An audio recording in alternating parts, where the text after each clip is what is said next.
நேற்று வரைக்கும் அவங்க அழைக்கலான்ட்டு வந்தீங்களா? அதுக்காக தான் கேட்கறேன். நான் சொல்றது கேளுங்க. நான் யார் நல்லது செய்தாலும் அவர் பாராட்டுகிற மனம் படைத்தவன் நான். அதற்காக எதிர்கட்சியில் இருந்தாலும் காரணமே இல்லாமல் நான் வசப்பட மாட்டேன். தளபதி அவர்களுடைய கட்சியை நடத்துகின்ற பாங்கம், ஆட்சியை நடத்துகின்ற பாங்கம் இன்னைக்கு அனைத்து மக்களாலும் பாராட்டப்படுகிறது. குறிப்பாக தமிழகத்துடைய தாய்மார்கள், பெண்களுக்கு மிகவும் பாராட்டப்படுகிறது. அதற்காகத்தான் நான் வந்தேன். இது காலதாமதம். நீங்கள் மேற்கொண்ட தர்ம யுத்தங்கள் தோல்வியில் முடிந்தது. நான் இன்றைக்கு திமுகவில் இணைந்திருக்கிறேன். கடந்த காலத்தை பற்றி எனக்கு கவலையே இல்லை.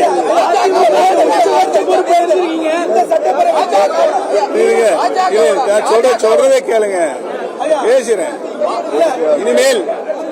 இனிமேல் அரசியலில் தளபதி எடுக்கின்ற முடிவுக்கு நான் முழுமையாக ஆதரவு தருவேன், கட்டுப்படுவேன் என்பதை தெரிவித்துக் கொள்கிறேன்.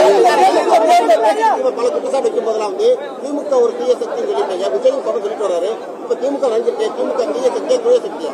இல்ல, திமுக தீய சக்தியை நான் என்றைக்குமே சொன்னது கிடையாது. சொல்லுங்க, சொன்னது கிடையாது. நீங்க ஏன் சண்டை கொடுக்குறீங்க உங்களுக்குள்ள?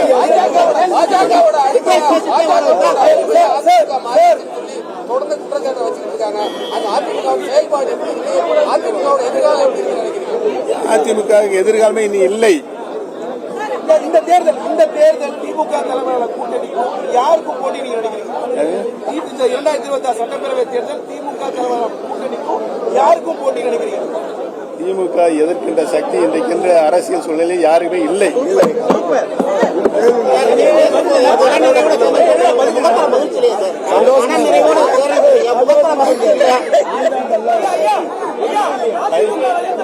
பைத்தியம் தான் பொழுதுக்கு சிரிச்சுட்டே இருப்பாங்க. நான் பைத்தியம்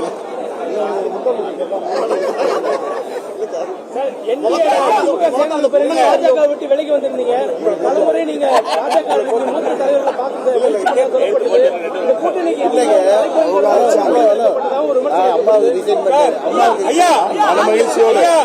மனமகிழ்ச்சியோடு நான் இன்றைக்கு இணைந்திருக்கிறேன். தேனி மாவட்டத்தில் உங்களுக்கு நேர் எதிராக இருந்தவர் திரு தங்க தமிழ்ச்செல்வன் அவருடன் யார் சொன்னது?